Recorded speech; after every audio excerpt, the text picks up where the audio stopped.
Commander Replay. We're gonna check out a pre-Modern Horizons Patreon-submitted Sliver deck. Let's find out what Slivers can do, next on Commander Replay. Today's show is brought to you by Culture, a graffiti artist from New York who brings your favorite pop icons to life.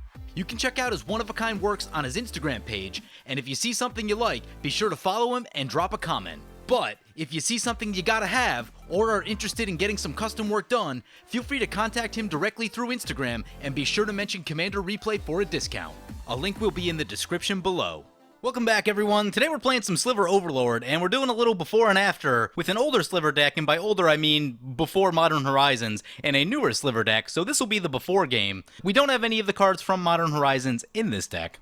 And so I have seen Slivers a handful of times over the years, not a ton.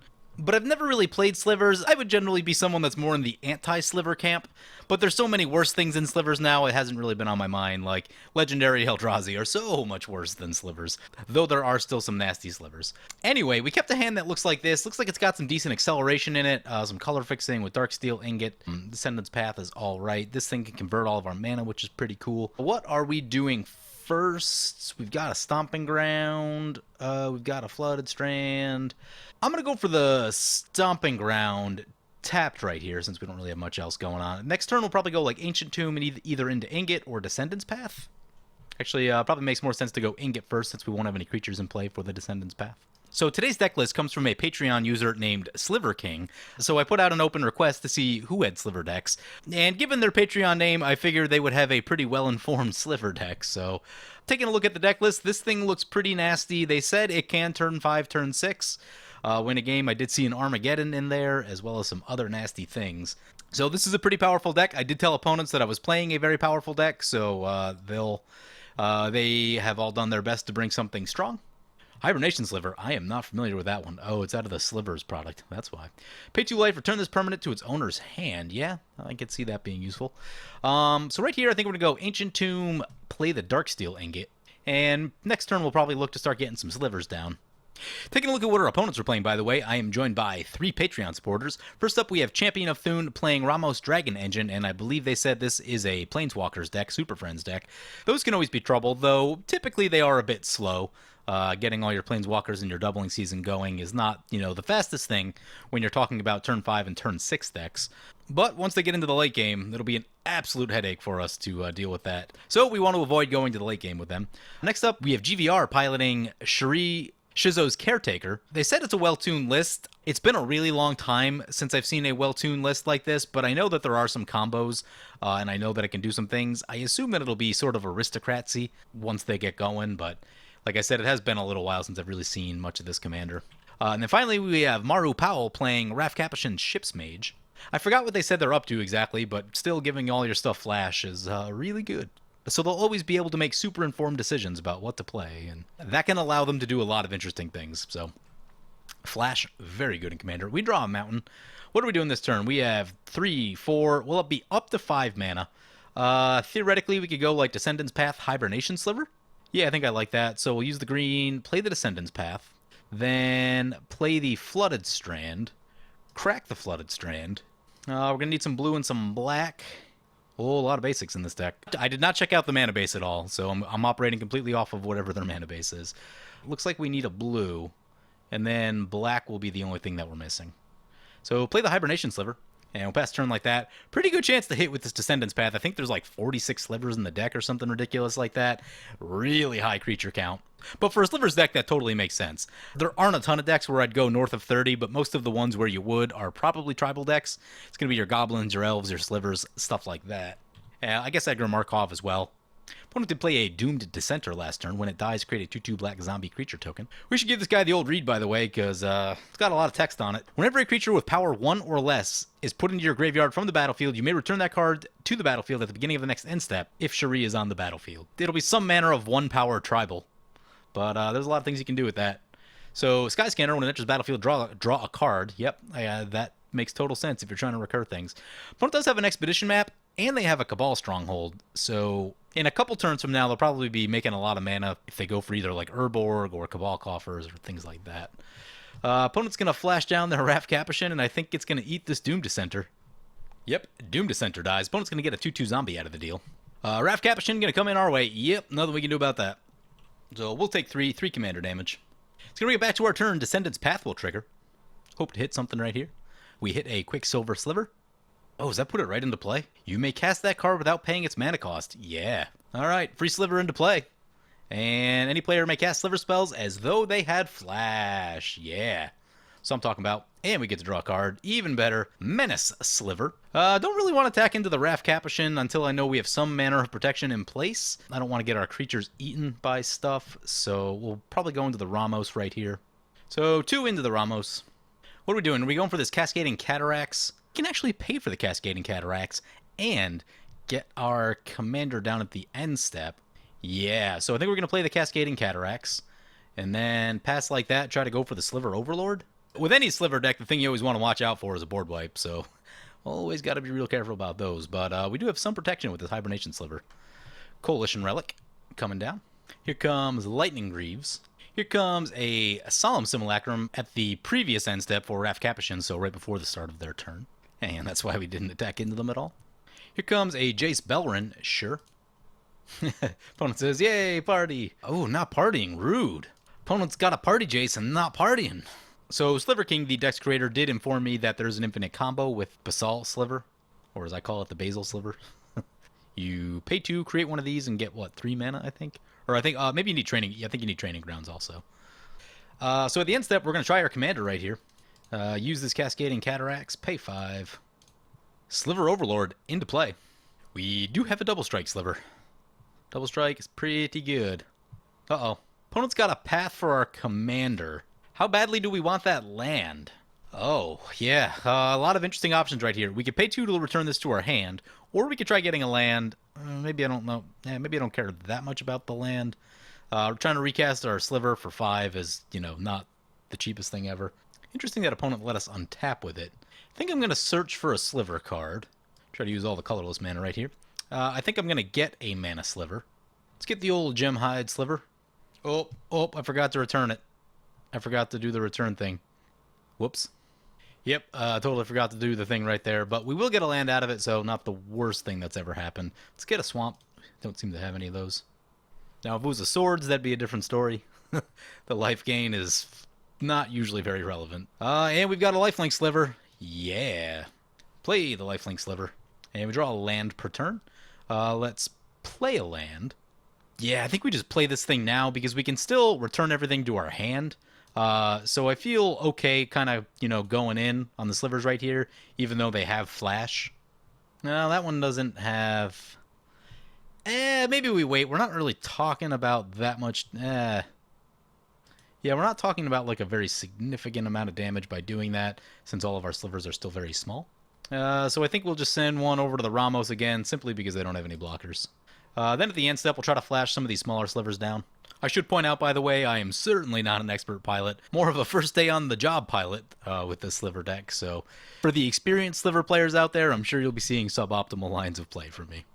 The key to defeating any Sliver deck really is just, you know, wiping the board and probably wiping the board again, trying to get them out of cards. And then somewhere between either of the probably 2 board wipes that you need, also doing something very proactive yourself, either whatever creatures you're going to be killing with or whatever your win condition happens to be. Here comes the Detention Sphere. This should be interesting. Opponent going to go for the Expedition map, not wanting to deal with all the mono black mana. That works for me. Looks like they're just going to crack it in response, though. They went for a Cabal Coffers, by the way. Oh, and there's a Toxic Deluge X4. Okay, so Toxic Deluge X4, we're going to be losing some life to bring our Slivers back to our hand. Make sure we do it in the correct order. I do feel good that we have this lifelink Sliver now, because we're going to be burning our life pretty quickly by doing this. But well worth it, I think. And that's one of the reasons that I didn't just, like, go all the way in, because, yeah, board wipes, having to pay either 2 or 4 more life throughout the course of the game, that stuff does matter. That's a Phyrexian Altar. Oh, boy. A Solemn Simulacrum will die, and opponent will get to draw a card. Yep. I am glad that we left our mana open, though, because now we can flash this guy down, and then we should be able to flash the Gemhide Sliver down right after it. Then when our turn comes back, we should be able to make a pretty good amount of mana. Don't have a Haste Sliver yet, but, you know. Cabal Coffers into play. No Urborgs. Still neutral on mana at 3. Crypt Gas coming into play. Yep, that's a good one. That'll get him some extra mana if it sticks around. Put some boots on it. Yep. With the Double Strike Sliver, we could use one of our Pump Slivers. Anything that's going to add like 2 or more power is going to be pretty good, or multiple 1-power Slivers. Oh yeah, Cryptgas going on the attack. Gonna take down this Jace Belrin. Down it goes. How many times you see a Cryptgas going into combat? Doesn't happen too often. Paradise Mantle for the Raff Capashen. Yep. Oh god, I forgot to do the sliver. Oh man, wow. Yeah, we messed that up pretty good. That is a significant misstep right there. I just forgot what I was doing and accidentally F6 the turn. Yep, that's bad. All right, play Mountain. On we go through the mistake, and we'll just wait to recast everything and hope to not mess it up again. Oh, we do have 8 cards in hand though, so I guess we'll play the Flash Sliver. Yep, comments are gonna be rough about that. Bringer of the Black Dawn, what? That thing Vampiric Tutors every upkeep for opponent. I did try to make that Bringer's deck one time, and ooh, that was a bad deck. That was a really bad deck. Can you cast those for free with Morophon? How does that work? It is kind of sad that you have to play 5 color to be able to use these in Commander because of the way the text is on the card, which is kind of sad. Because there are definitely times, there are definitely times with all the mono black that I play that I would definitely use the black one. I don't know so much about the other ones. I think, is the red one a threaten effect? I think it's steal a creature and attack with it. I mean, that's not terrible, but it is certainly not Vampiric Tutor every turn. And I think the blue one draws you an extra card. The green makes a 3/3 beast. The red is a threaten effect. Ooh, that's a Grave Pact. Grave Pact be scary. And the white one, I'm sure, is trash. What does the white one do? You may return target artifact card from your graveyard to play. That's not terrible. When you consider that like most of the white cards in a cycle are usually awful, that one is, it's above where I was expecting it to be. Case in point, see the 4-sub cycle out of Modern Horizon. So Grave Pact is a pretty serious Magic card. I don't think it's in here, but Aura Shards would be a fantastic card for this deck. Let's find out. Darksteel Plate coming down. Opponent will get an Extort trigger. Yep. Oh, right. Harmonic Sliver is a thing. I'd probably still add an Aura Shards, though, just for redundancy. That would be my call. Aura Shards in a really high creature count deck is basically says no one has an artifact or enchantment in play ever. Really, really good. Paradoxical Outcome. Uh-oh. Well, we don't have anything for it, so guess that's going to resolve. Opponent's going to cycle an Ash Barrens. Sure. Comes a Soul Ring. Yep. Austere Command. All enchantments and creatures with converted mana cost 4 or greater. It's going to be our Descendants path. Not a lot we can do about that. We'll get rid of the Grave Pact, which is a pretty good idea. Yeah, that'll get rid of the Bringer. Opponent won't be tutoring every turn. Seems like a pretty good place to be, and gets rid of the Cryptghast. Detention Sphere gone, but nothing was exiled with it, so nothing doing there. Paradise Mantle back to play. Opponent taps out. At the end step right here, we'll go Hibernation Sliver, Gemhide Sliver. Got 3 mana left. Might as well be the Siphon Sliver just for mana efficiency. Now's a good time to go into the Raff Capashen, I think. I feel like they're a bit ahead, based on everything having flash. That's how I feel. Draw another land. I guess it's fine. It's not really what we were looking for, but play the Wooded Foothills. Yeah, I think it's double strike time. I mean, or we could play one of these big things, but actually we can still get the Sliver Queen into play. Yeah, we can get the Sliver Queen down, but we'll do that at an end step since we don't have haste. Full swing into the Raff Capashen. Yeah, with the double strike, we'll gain a bit of life back right here. Puts us back to 30, so relatively safe. After using Ancient Tomb and Hibernation Sliver a lot, we burn through quite a bit of life. Here comes Oath to Fairy. Exile another target permanent you control, return it at the end step. May activate Planeswalker abilities twice. Ooh, that is scary. I would say that they are probably now in the lead because the second a Planeswalker comes down, it's a real problem. If Sliver Overlord gets into play safely and, we untap with it, that's a pretty significant source of damage. That'll be 14. We could still use a Pump Sliver of some kind. Opponent's land comes back to play, they get to scry. Shirei back to play. Was it ever in play? That is the first cast? I think that's the first casting. And gonna put the Darksteel Plate on it. Yep. Gives him a blocker. Then the boots. I think opponent had some trouble the last time around. Wanted to get the Darksteel Plate onto the Cryptghast, but sequenced that incorrectly. And without a second creature, they weren't able to move the boots. Little mistake on their part, but that's okay. We've made some mistakes as well. Krark Clan Ironworks. That's a combo piece. Ugh. We've got 2 players we need to kill, and I don't think we have enough damage to do that. Could use a really big top deck. Sun Titan. That's a good one. Gonna get back. Got some options. Getting back the Jace. Okay, opponent looking for cards. Sun Titan also not the easiest thing to attack past, although we have the Mana Sliver. Mana Sliver can get us there. Opponent gonna do the non-party mode on Party Jace. Everyone's tapped out, so I feel pretty good about that. Shouldn't be too much instant speed stuff. Let's get the Sliver Queen right here. Oh, we do have to crack the fetch. Let's get the Plateau since it makes 2 colors. So cast the Sliver Queen at the end step.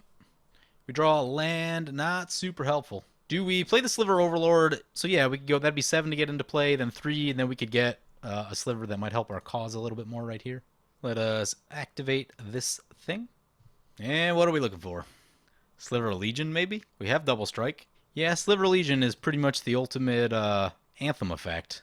We'd have to tap out, what, 4 Slivers to get it in, though? Which would leave 1...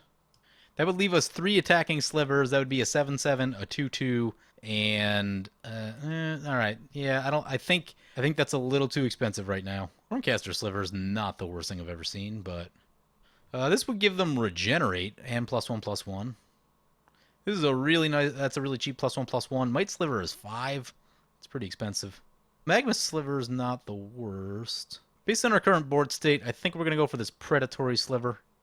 Actually, we could just go for the Sinew Sliver. Yeah, let's do that. Play the Sinew Sliver. Oh, the Sinew Sliver is 2. I guess we'll use the Gem Hide. So Sliver Queen is a cool 16 damage. That'd be plus 6 more damage. That'd be 22. We can kill Raff Capashen, but then we'd have to leave the Planeswalker opponent. Maybe we just needed to go for Harmonic Sliver, is what we probably should have done. Yeah, maybe Harmonic Sliver was the correct call. Do we need the Menace Sliver? Probably not at the cost of damage that we're going to lose. Okay. I'm going to hope to not lose to... I don't know, let's see. Sliver Queen into Ramos, that into Ramos, that into Ramos. That's going to be 11, 14 doubled, and 1 more should finish them off. Yeah, I think that's the only real attack that we can make right now. And just have to hope Raff Capashen doesn't get there. So opponent goes down, they're at -2, we go up to 59. And we'll pass turn like that. Gives us some life to work with if we have to bounce all of our stuff. But yeah, I probably should have went for the Harmonic Sliver. Although now opponents either have to win or answer us. And, you know, they need to be up to the task. Fume Spitter coming into... Whew! Good thing we grabbed that +1/+1 Sliver. Fume Spitter could have killed some very important Slivers had we not been giving +1/+1 to our stuff. Nezumi Bone Reader coming in. Target player discards a card. Activate this only when you could activate a sorcery. Opponent pointing out that the discard would handle our Sliver bounce plan. Yeah, would. Think we might be getting into arch enemy situation here. I would say that we are pretty far ahead, though I don't know what kind of combos are coming down for this Raff. I am nervous with the Ironworks right there. Jace, Wielder of Mysteries. Oh, boy, I don't even know what this one does. 3 blue and a colorless. If you draw a card while your library has no cards in it, you win the game. Oh, right, it's the second lab man. Target player puts top cards of their library into the graveyard. Draw a card. Draw 7 cards. Uh-oh. I am not sure that we'd be seeing that if opponent didn't have a way to use it or protect it. Uh-oh. That's a Muddle the Mixture. What is that getting? I feel like that could do some damage. Mirror Retriever seems like a card. When it dies, return another target artifact. Okay, it doesn't appear to be infinite yet. Here's an Accorder Shield. Okay. Opponent sacrifices the Accorder Shield. Plays a Phyrexian Altar. Oh, they can't be too far away.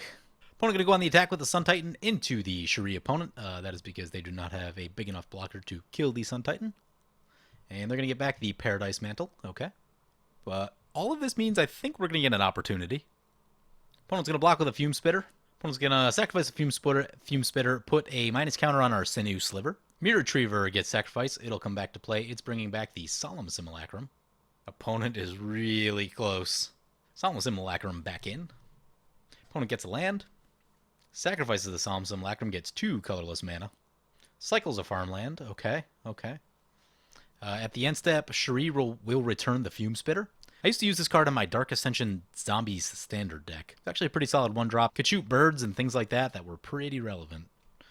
The deck ran 3 of them, and I believe that was the perfect amount. One of the pros designed that deck list. I don't remember which one now, but, you know, kudos to them for designing a really well-built deck. I used to crush it with that deck. I finished like top 5, usually at a 15 or 20 at the shops I played at in Standard. Most of the times I played. Every once in a while I'd scrub out, but that deck was really, really good. It absolutely shredded the blue-white Snapcaster Mage decks, which were everywhere. And it was really cool, too, because I think it had, like, think it had like 10 pieces of spot removal in it, like 4 gets verdicts, 4 go for the throats. I guess the fume spitters, if you consider those. Bunch of cool stuff. Anyway, that brings it back to our turn. Chromatic Lantern, and we draw a Chromatic Lantern, we'll play the Windswept Heath, crack the Windswept Heath. Having a little discussion with opponents. We'll grab a Forest right here. So all the things we talked about, use the... a lot of abilities on that Sliver. So let's search for a Sliver card. Use the colorless mana. Let's get the old Sliver Legion.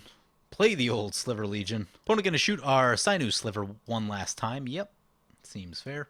Sliver Legion into play. Get the two-headed Sliver.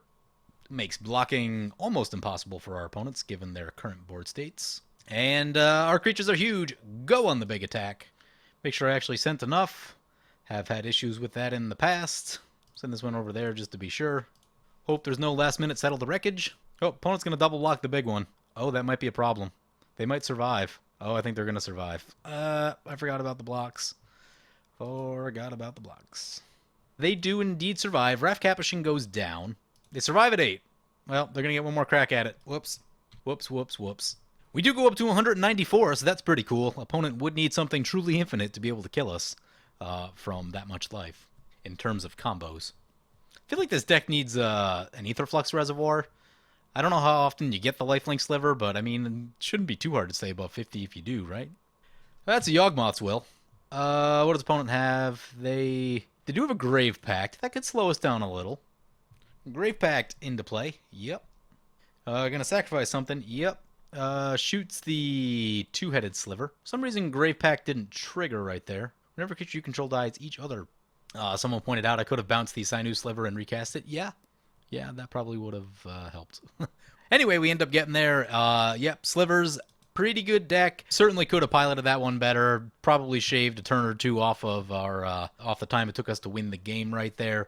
Sliver Overlord, especially when you can search for the thing that you need, is pretty good. There was a turn where I probably should have went for that over the Sliver Queen. For us at that point, the Sliver Queen was basically just a big beat stick. Sliver Overlord would have done more or less the same thing, plus the ability to search out the slivers we need to finish it up. So yeah, like I said, we probably could have been just a little bit quicker about things, but you know, new to the deck, need to pilot it a little bit more.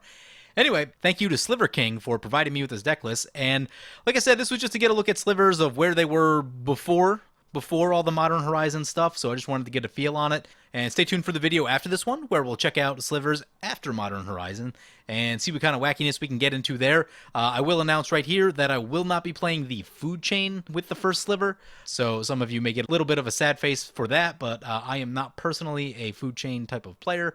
And also, the amount of clicking on Magic Online is absolutely absurd to play a food chain deck, so not really my speed, but I still got some fun ideas about what we can do with the deck, and I hope to see you guys in that video. Anyway, and so I guess my question to you guys is, which sliver do you like to run out of the command zone? Because they're all very good in their own ways.